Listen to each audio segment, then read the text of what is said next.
আজিৰ এই ভিডিঅ'টোত বিভিন্ন ধৰণৰ এক্সামত আহি যোৱা কিছুমান গুৰুত্বপূৰ্ণ প্ৰশ্ন উত্তৰ আলোচনা কৰা হৈছে আৰু আন কিছুমান ইম্পৰ্টেণ্ট প্ৰশ্নসমূহ আলোচনা কৰা হৈছে। সো আপোনালোকে ভিডিঅ'টোত ভালদৰে চাব। আগৰ ভিডিঅ'টোত আমি 35টা কুৱেশ্যন আলোচনা কৰিছিলোঁ। এই ভিডিঅ'টোতো আমি 35টা কুৱেশ্যন আলোচনা কৰিম। তো আজি 36 নম্বৰৰ পৰা আৰম্ভ কৰিছোঁ। আজি 36 নম্বৰ কুৱেশ্যনটো হ'ল যে সংস্কৃতৰ পৰা অসমীয়ালৈ অনুদিত প্ৰথম নাটকখন কি আছিল সুধিছে। ইয়াত যিকেইটা অপশ্যন দিছে অপশ্যনসমূহৰ ভিতৰত কাৰেক্ট অপশ্যনটো হ'ল অপশ্যন নম্বৰ চি শকুন্তলা। যে শকুন্তলা সংস্কৃতৰ পৰা অসমীয়ালৈ অনুদিত প্ৰথমখন নাটক। এতিয়া আহিছোঁ 37 নম্বৰ কুৱেশ্যনটোলৈ। 37 নম্বৰ কুৱেশ্যনটো সুধিছে প্ৰথম অসমীয়া ভ্ৰমণ কাহিনীৰ লেখক কোন। যে প্ৰথম অসমীয়া ভ্ৰমণ কাহিনীৰ লেখক কোন। ইয়াত যিকেইটা অপশ্যন দিছে অপশ্যনসমূহৰ ভিতৰত কাৰেক্ট অপশ্যনটো হ'ল অপশ্যন নম্বৰ এ জ্ঞানদাফিৰাম বৰুৱা। যে জ্ঞানদাফিৰাম বৰুৱাই প্ৰথম অসমীয়া ভ্ৰমণ কাহিনী লিখিছিল। এতিয়া আহিছোঁ 38 নম্বৰ কুৱেশ্যনটোলৈ। 38 নম্বৰ কুৱেশ্যনটো সুধিছে ৰামায়ণৰ প্ৰথম অসমীয়া ভাঙনিকাৰ কোন। যে ৰামায়ণখন প্ৰথমে কোনে ভাঙিছিল। ইয়াত যিকেইটা অপশ্যন দি আছে অপশ্যনসমূহৰ ভিতৰত কাৰেক্ট অপশ্যনটো হ'ল option number B Madhav Kandali. যে মাধৱ কন্দলীয়ে ৰামায়ণখন প্ৰথমে অসমীয়ালৈ অনুবাদ কৰিছিল। এতিয়া আহিছোঁ 39 নম্বৰ কুৱেশ্যনটোলৈ। 39 নম্বৰ কুৱেশ্যনটো হ'ল অসম উপত্যকা বঁটা লাভ কৰা প্ৰথম অসমীয়া সাহিত্যকজন কোন। যে অসম উপত্যকা বঁটা লাভ কৰা প্ৰথম অসমীয়া সাহিত্যকজন কোন সুধিছে। ইয়াত যিকেইটা অপশ্যন দিছে অপশ্যনসমূহৰ ভিতৰত কাৰেক্ট অপশ্যনটো হ'ল option number B Bhabendranath Saikia. যে ভৱেন্দ্ৰনাথ শইকীয়াই অসম উপত্যকা বঁটা লাভ কৰিছিল। এতিয়া আহিছোঁ 40 নম্বৰ কুৱেশ্যনটোলৈ। 40 নম্বৰ কুৱেশ্যনটো সুধিছে মেন অৱ দ্য নেশ্যন বঁটা লাভ কৰা প্ৰথম অসমীয়া কোন।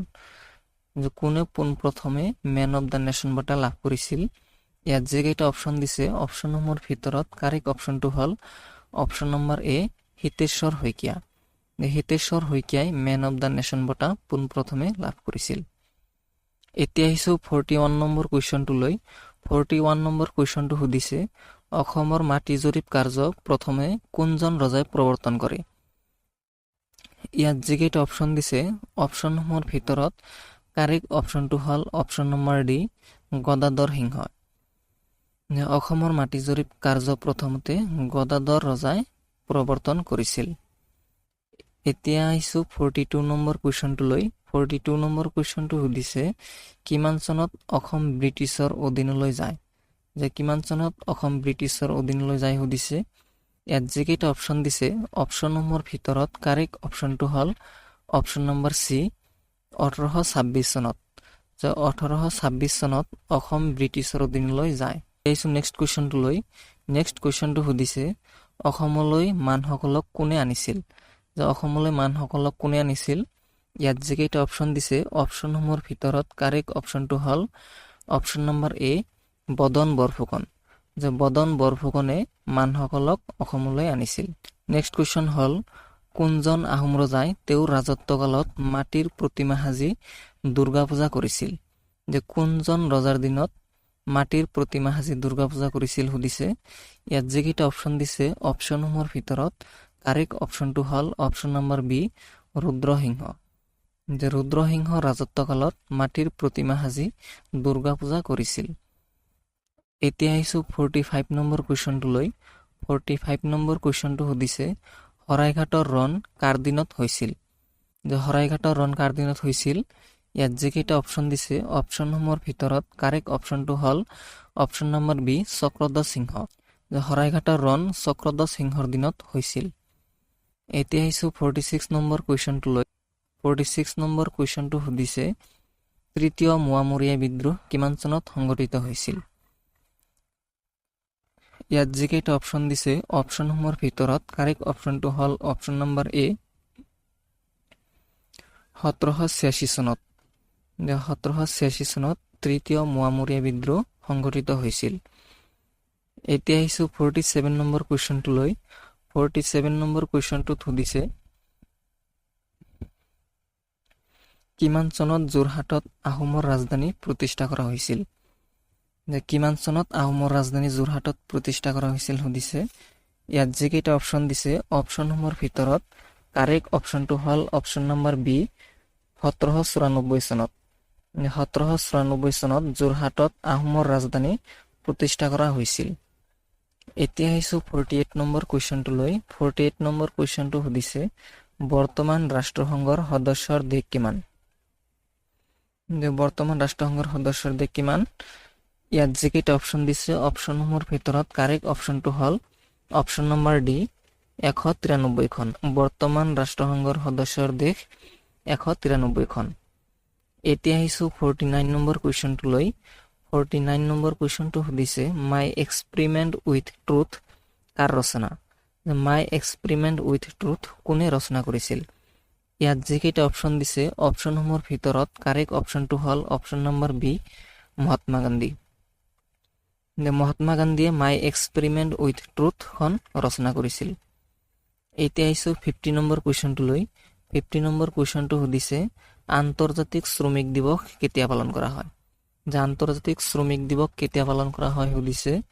ইয়াত যিকেইটা অপশ্যন দিছে অপশ্যনসমূহৰ ভিতৰত কাৰেক্ট অপশ্যনটো হ'ল অপশ্যন নম্বৰ এ 1 মে। 1 মে তাৰিখে আন্তৰ্জাতিক শ্ৰমিক দিৱস পালন কৰা হয়। এতিয়া আহিছোঁ 51 নম্বৰ কুৱেশ্যনটোলৈ। 51 নম্বৰ কুৱেশ্যনটো সুধিছে বিশ্বৰ কোনখন দেশে সৰ্বাধিক কাৰ্বন ডাই অক্সাইড উৎপন্ন কৰে? বিশ্বৰ কোনখন দেশত সৰ্বাধিক কাৰ্বন ডাই অক্সাইড গেছ উৎপন্ন হয়? ইয়াত যিকেইটা অপশ্যন দিছে অপশ্যনসমূহৰ ভিতৰত কাৰেক্ট অপশ্যনটো হ'ল অপশ্যন নম্বৰ চি চীন দেশে। চীন দেশে সৰ্বাধিক কাৰ্বন ডাই অক্সাইড উৎপন্ন কৰে। এতিয়া আহিছোঁ 52 নম্বৰ কুৱেশ্যনটোলৈ। 52 নম্বৰ কুৱেশ্যনটো সুধিছে সকলোতকৈ পাতল গেছ কি? সকলোতকৈ পাতল গেছ কি সুধিছে। ইয়াত যিকেইটা অপশ্যন দিছে অপশ্যনসমূহৰ ভিতৰত কাৰেক্ট অপশ্যনটো হ'ল option number B hydrogen. Hydrogen gas আটাইতকৈ পাতল। এতিয়া আহিছোঁ 53 নম্বৰ কুৱেশ্যনটোলৈ। 53 নম্বৰ কুৱেশ্যনটো সুধিছে প্ৰথম এছিয়ান গেমছ ক'ত অনুষ্ঠিত হয়? যে প্ৰথম এছিয়ান গেমছ ক'ত অনুষ্ঠিত হৈছিল? ইয়াত যিকেইটা অপশ্যন দিছে অপশ্যনসমূহৰ ভিতৰত কাৰেক্ট অপশ্যনটো হ'ল অপশ্যন নম্বৰ এ দিল্লী। যে দিল্লীত পোনপ্ৰথমে এছিয়ান গেমছ অনুষ্ঠিত কৰা হৈছিল। এতিয়া আহিছোঁ 54 নম্বৰ কুৱেশ্যনটোলৈ। 54 নম্বৰ কুৱেশ্যনটোত সুধিছে মাদাৰ টেৰেছাই কোন চনত ভাৰত ৰত্ন পুৰস্কাৰ পাইছিল? মাদাৰ টেৰেছাই কিমান চনত ভাৰত ৰত্ন পুৰস্কাৰ পাইছিল সুধিছে। ইয়াত যিকেইটা অপশ্যন দিছে অপশ্যনসমূহৰ ভিতৰত কাৰেক্ট অপশ্যনটো হ'ল অপশ্যন নম্বৰ ডি 1980 চনত। যে 1980 চনত মাদাৰ টেৰেছাই ভাৰত ৰত্ন পুৰস্কাৰ পাইছিল। এতিয়া আহিছোঁ 55 নম্বৰ কুৱেশ্যনটোলৈ। 55 নম্বৰ কুৱেশ্যনটোত সুধিছে কি প্ৰাণীৰ তেজত ৰঙা কণিকা নাথাকে? যে কোন প্ৰাণীৰ তেজত ৰঙা কণিকা নাথাকে সুধিছে। ইয়াত যিকেইটা অপশ্যন দিছে অপশ্যনসমূহৰ ভিতৰত কাৰেক্ট অপশ্যনটো হ'ল অপশ্যন নম্বৰ বি কেঁচু। যে কেঁচুৰ তেজত ৰঙা কণিকা নাথাকে। এতিয়া আহিছোঁ 56 নম্বৰ কুৱেশ্যনটোলৈ। 56 নম্বৰ কুৱেশ্যনটো সুধিছে কোন চৰাইৰ কণী সকলোতকৈ ডাঙৰ? যে কোনটো চৰাইৰ কণী আটাইতকৈ ডাঙৰ? ইয়াত যিকেইটা অপশ্যন দিছে অপশ্যনসমূহৰ ভিতৰত কাৰেক্ট অপশ্যনটো হ'ল অপশ্যন নম্বৰ এ উট চৰাই। যে উট চৰাইৰ কণী সকলোতকৈ ডাঙৰ। এতিয়া আহিছোঁ 57 নম্বৰ কুৱেশ্যনটোলৈ। 57 নম্বৰ কুৱেশ্যনটোত সুধিছে আজাদ হিন্দ ফৌজ কোন চনত গঠিত হৈছিল?